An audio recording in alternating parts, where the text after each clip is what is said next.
Apo, kumain ka marami para malakas ka. At ikaw din. Ay, Apo, kumusta nga pala yung training mo? Yun la. Puspusan na po eh. Palapit na kasi ng palapit yung laban namin ni Matador. Oh, Tama na yan. Kumain na tayo. Yan ay may papaalam po sana ako sa inyo. Ano yan? Mukhang mag-aaraw-araw yung training namin ni Coach. Nay, gusto ko po talaga to. Gusto ko po talaga manalo sa una kong laban sa professional boxing. Nakapag-desisyon ka na pala eh. Ba't ka pa nagpapaalam? Nay, sana po maintindihan niyo po ako.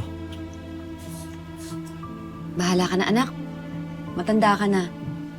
Basta yung usapan natin, kapag natalo ka sa laban niyo ni Matador, titigil ka sa boxing.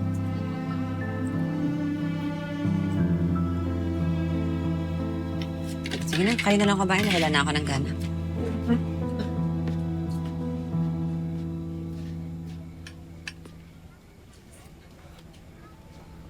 Apo, tama ba yung narinig ko? Usapan niyo raw, kapag natalo ka kay Matador, hindi ka na mag-boxing. Opo, la. Naku, tutuparin mo naman. Kakayanin mo. La, pag natalo ako, pero hindi mangyayari yun. Mananalo ako sa laban. Pangako po yan.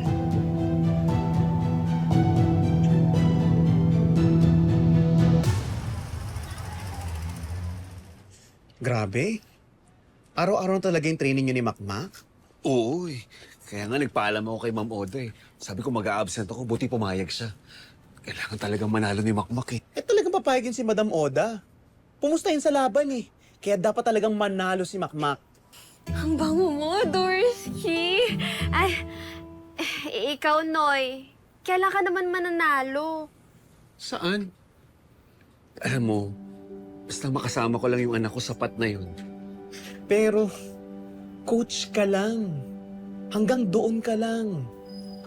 Tama. Tsaka, natawag ka na bang tatay ni Makmak? Hindi pa. Pero naiintindihan ko naman siya eh. Ang laki din naman talaga nung kasalanan ko sa kanya. Pero okay na yun. Basta ang mahalaga nagkakasama kami nung anak ko.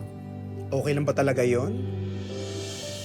Pinayaga ka nang lumapit ng anak mo kasi may kailangan siya. Paano kung wala na? Dead man na uli sa'yo. Kahit pa.